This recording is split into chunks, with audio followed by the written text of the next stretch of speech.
अधिकतर क्षेत्रों में 15 सितंबर से धान कटाई का काम शुरू हो जाता है। धान की कटाई अगर सही समय पर नहीं की जाए तो पैदावार में कमी हो सकती है। किसान भाइयों, अगर आपकी धान कटाई का काम वहां पर चालू हो चुका है तो कुछ बातों का विशेष ध्यान देना होता है। जब धान में दाने आपको लगभग 15 से 20% दाने जो हैं आपको वहां पर नमी दिखाई दे, तब आप समझ जाइए धान कटाई करने वाला हो गया है। आप देखते होंगे वहाँ पर जो बालियों का रंग है सुनहरा कलर अगर हो गया है तो वहाँ पर 85 से 90% बालियों का कलर जो है सुनहरा रंग का हो गया है।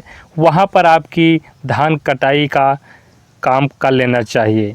किसान भाइयों, यहाँ पर आपको ध्यान देना है कि 85 से 90% बालियाँ हैं पीली हो जाएं तो आपको समझ जाना चाहिए कि धान की फसल हमें कटाई के लिए तैयार हो गई है। कई क्षेत्रों में किसान भाइयों क्या होता है, किस उपकरण से हमारी धान की कटाई होती है, तो कई क्षेत्रों में धान की कटाई हंसिए से की जाती है और यहाँ पर हंसिए से कटाई करने में समय भी अधिक लगता है, जिस कारण हंसिए से कटाई करने में यहाँ पर खर्चा भी ज़्यादा हो जाता है।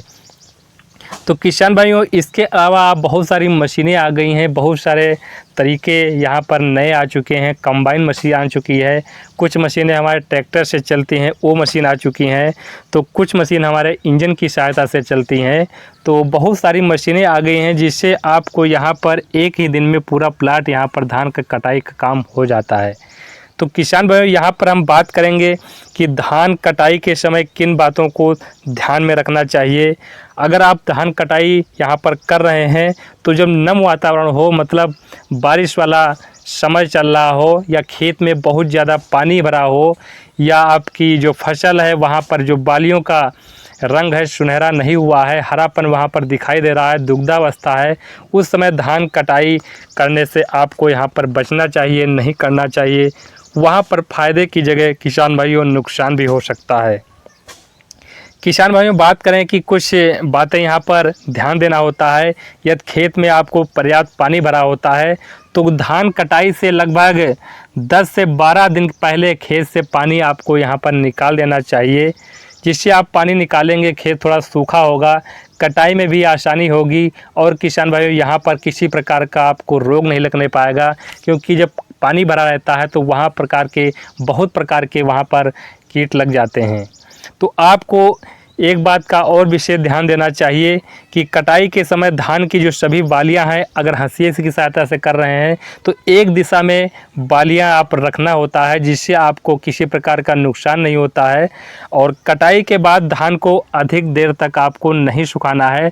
जैसे खेत में आपको कटाई करके डाल दिए हैं तो 2-3 दिन के बाद वहाँ पर आपको मशीन से कटवा लेना है या वहाँ पर पिटाई करा लेना है। जो भी आप तरीके अपनाते हैं, अगर वहाँ पे डालते हैं तो वहाँ पर जो जानवर हैं उससे आपको नुकसान पहुँचाते हैं। तो इन बातों को किसान भाइयों ध्यान देना है। और इसके साथ कटाई के बाद जो धान की जो फसल है ओस और वर्षा से बचाना है।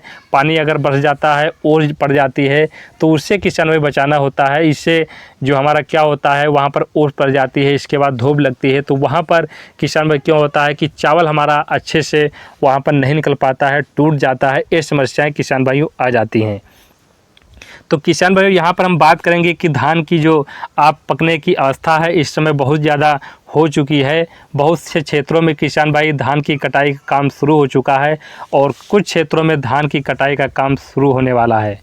जो किसान भाइयों, इन बातों को ध्यान रखना है कि खेत में जब बालियाँ आपकी 5 से 10% आपकी नमी वहाँ पर दिखाई दे तो आपको यहाँ पर धान कटाई कर लेना चाहिए।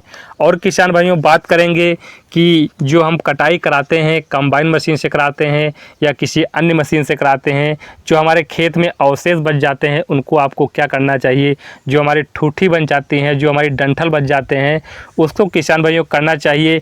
आपको वहाँ पर बहुत से किसान देखते होंगे जला देते हैं, लेकिन आपको यहाँ पर जलाना नहीं चाहिए। जलाने से हमारा वातावरण भी दूषित होता है।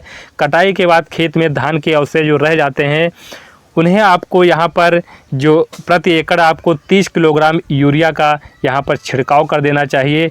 और छिड़काव करने के बाद आपको जुताई कर देना है और पाटा लगा देना है। इससे किसान भाई क्या होगी, आपको यहाँ पर जुताई करेंगे तो वहाँ पर मिट्टी में किसान भाइयों ये आसानी के साथ वहाँ पर अवशेष उसके मिल जाएंगे। और जब पाटा लगा देंगे तो वहाँ पर एक कंपोस्ट खाद बनकर एक बहुत अच्छी तैयार होगी, जिससे जब भी आप अगली फसल गन्ना बोते हैं, आलू बोते हैं, सरसों बोते हैं, जो भी फसल आप वहाँ पर उगाते हैं बहुत अच्छी फसल होती है।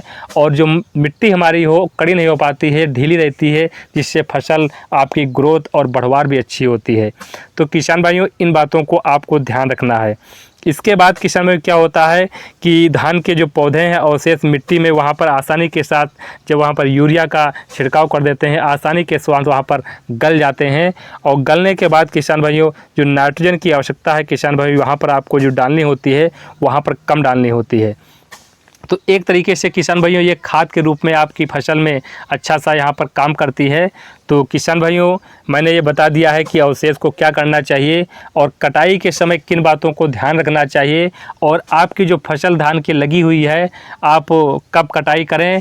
तो इसके लिए किसान भाइयों मैंने बता दिया है कि आपकी जो धान की बालियाँ हैं लगभग 85 से 90% बालियाँ आपका पक चुकी हैं और 5 से 10% बालियाँ आपकी नमी वहाँ पर आ रही है, हरापन आ रहा है। तो आपको यहाँ पर फसल की अपनी धान की कटाई कर लेनी चाहिए। और इस समय किसान भाइयों अगर आप कटाई कर लेते हैं, सही समय पर कटाई कर लेते हैं, तो आपको किसी प्रकार की वहाँ पर नुकसान नहीं होती है और पैदावार भी अच्छी होती है। वहाँ पर जो बालियों का कलर है, शाइनिंग है, गुणवत्ता है, क्वालिटी है उसकी अच्छी रहती है।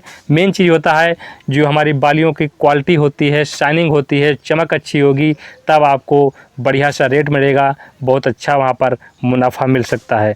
तो किसान भाइयों उम्मीद कर रहे हैं जानकारी आपको कुछ ज़रूर समझ में आई होगी। अगर वीडियो पसंद आया हो तो प्लीज़ वीडियो को लाइक करें। अगर चैनल में पहली बार आप देख रहे हैं तो हमारे चैनल को प्लीज़ सब्सक्राइब ज़रूर करें।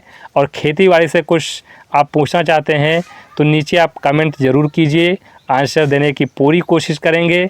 तब तक के लिए धन्यवाद। मिलते हैं अगली वीडियो में, तब तक के लिए नमस्कार।